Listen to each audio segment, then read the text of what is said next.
Hi everyone, I hope that you're having a great week. I just wanted to jump on here and do a video to go over something that I feel that God has placed on my heart this week. I hope that if you like this video that you will press like and subscribe so that you can get the notifications whenever I put out new videos. The main thing I felt like God had been speaking to me about a lot this week that he wanted me to talk about with y'all is the importance of knowing who your master is. I'll start off by reading a verse. It's in Matthew 6:24. It says, "No one can serve two masters, for either he will hate the one and love the other, or he will be devoted to the one and despise the other. You cannot serve God and money." This is something that I talk to my friends about all the time, and I'm hoping that somebody will pick up on something in this video that will hopefully stir up something in them. Maybe you were really deep in your walk with God early on and you've gone astray and you don't even realize you are no longer serving God, but you are now serving the world. Which basically all it means is that you are more concentrated on what people think about you, what clothes you have, what car you drive, what your house looks like, what your kids look like. But maybe you aren't so concerned with where your kids' souls are going. You assume that since they have good friends or you have good friends, that they're good people and that they're going to end up in a good place. Or maybe you have just stopped and you're so consumed in everything in the world that you haven't actually thought about where your kids' souls or your soul will end up in the next life. Because this isn't our final resting place. This is something that we have to remember. This is just a temporary place that we are at right now, but there's a time when we're all going to die. And that's where we will be spending more time than we ever spend here. So that's something that I hope that you guys will be thinking about. If you haven't been in a while, something that I feel that was brought to me right before I sat down to do this video is the importance of paying attention to who your friends are. And I'm going to talk about kids a lot in this, I think, but it's a really good thing. Like, we forget the stuff that we teach our kids or that our parents taught us, but it's something to think about as we are getting older and we're adults, because as you get older you don't always notice what it is that your friends are producing in fruit, which is what God tells us to do in Matthew 12:33, that it's important to look at people and the fruit that they produce.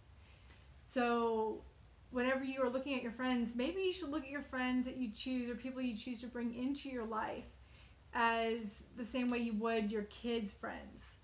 Like, what is it that they put the importance on? Are they Christians? Number one, are they Christians? I know it seems wrong nowadays in society to look at people's religious beliefs on whether or not we choose to bring them into our circles, but we tend to become like the people we hang out with. So if you are choosing to bring people into your life that are not Christians and do not believe in God, and you are hanging out with them on an ongoing basis, those relationships can bring in things into your life, which I've experienced this on my own, where you can be shown things that are not things that you should be looking at. There's a lot of things in the New Age movement that I've actually, unfortunately, I see God all the time, and I still was deceived. And I started looking at things online or researching things that are not of God. And I will say I had a lot of interesting things brought into my life that I do believe that they were items, or I don't know how to put it into words, things from the spiritual realm that were being brought into the natural realm because of the choices that I was making. So we have to be conscious of the people that we hang out with. I want to say another thing that we need to look at is, where do we focus our time and our treasures?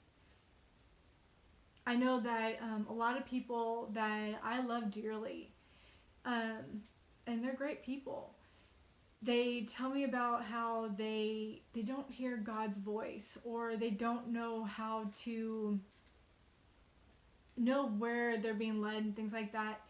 There's something I did for the first time in October. I did spiritual fasting. If you have never done spiritual fasting, I highly recommend it.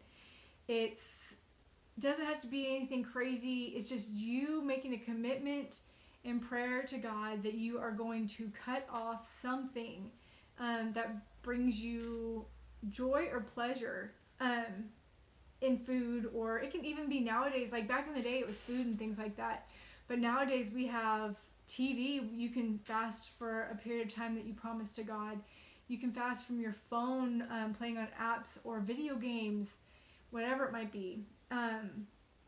There's lots of different resources online that you can look into, but I highly recommend that people that you don't know who your master is and you're not sure if you're spending your time with God the way you should, do a short little spiritual fast for 2-3 days and see what God shows you. It's absolutely amazing. I've only done one, but it absolutely was life changing. And then your money is the other thing I wanted to talk about. Knowing who your master is and where do you spend your money? How important is money to you? Are you losing your relationships with your close relationships with your kids, with your husband, with your wife? That's something that I think everyone nowadays needs to really be looking at. The world is changing, and I do believe that we're getting to a place where people are putting a lot of emphasis on what they have, not just money, but what toys do I have that I can show off and do all these things. That's self-righteousness. That's putting yourself as an idol. You're wanting people to look at you, so that you get some type of status. You have made yourself an idol. And I think that a lot of people don't even realize that's what's going on there. But yeah, I hope this video touches someone's heart, and that God is able to stir up something in you, that if you've been wondering like why you just don't feel like your walk with God is where you want it to be and how you can change it, I hope that God will use this video to move and shake some things around, so that way you can get in a better path or a better place with God, so that you can keep moving in the direction that He wants you to be going in. All right, well, I hope everyone has a great rest of your week, and God bless.